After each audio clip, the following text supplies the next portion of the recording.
Hey guys, bit of a different one today. We've got a new project for the channel. This is going to be a bit of a work of progress over the next 6 months. So let's check it out and we'll get into it. You might be wondering what this thing's for. We've bought a 1997 VS Commodore Ute with 3.8 litre and an auto column shift.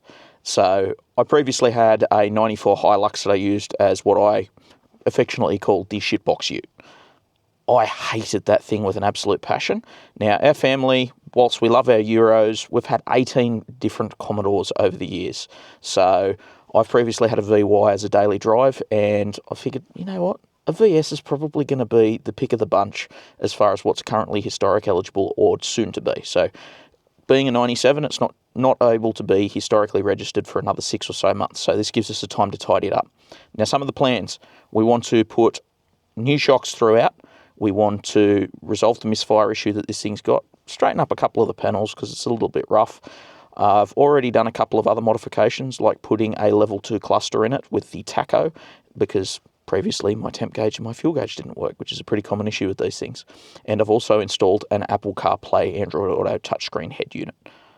So other than that, we'll also be doing all of the bushes throughout the Ute and just getting the thing basically ready to use as a beta Ute. And on historic reg, it's not going to be a daily drive. I just want something that I could tow a trailer with if I need to and basically just throw shit in the back of. So the outcome, the 3.8 is robust as anything. The auto transmissions in these are also bulletproof as well. And it's just perfect because anyone family member-wise can jump in it, drive it, and use it for what its intended purpose is.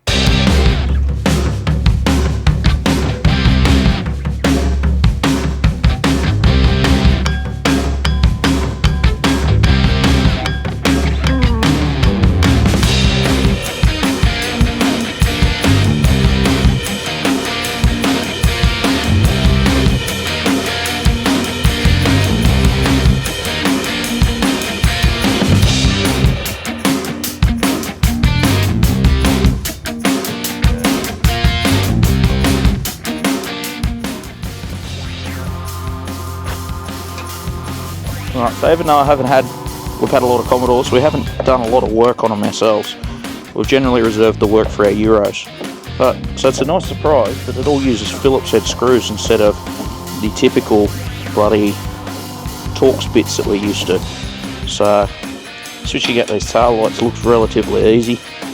Pull a couple of screws out and out she comes. In this case it looks like I'm missing one. Looks like it's probably been out previously. But hey, we'll get it switched out.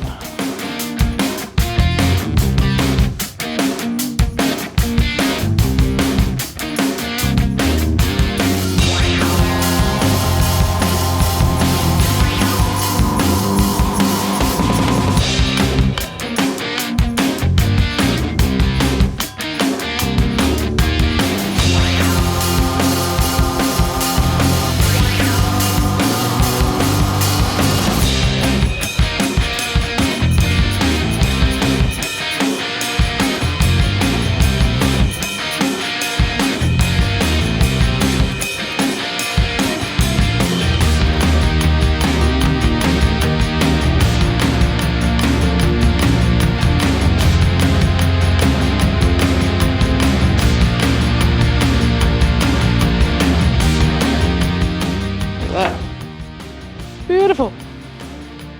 So much better looking than the old one. I'm going to do the same thing with the other side and I'll just show you the result. You know, it's said twice. Real short one today. We ended up just changing the coolant. I forgot to record that. We did a coolant flush as part of the process and it just looked like muddy brown water. It was friggin' awful. So it bled up pretty quickly, so I believe it's got no thermostat in it, but it went up to temperature, didn't overheat, so I was quite happy with that. So now let's check out the tail light.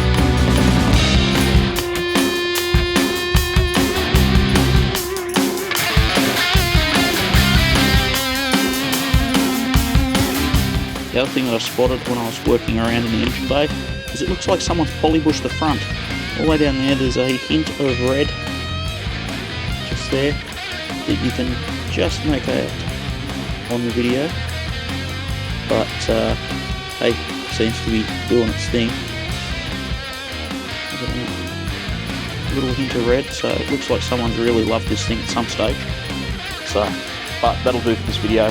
Only a real quick short one. We'll chase down the spark plugs and figure out what's going on with the misfire a little bit later. But we're definitely out of fuel, so we topped that up and that helped a little bit with the mist, but I think we've got a foul plug because it looks like some bike fuel or something's gone through it. So we'll see you in the next one, guys. Like, subscribe, and if you want to see more, let me know what you want to see of the Commodore.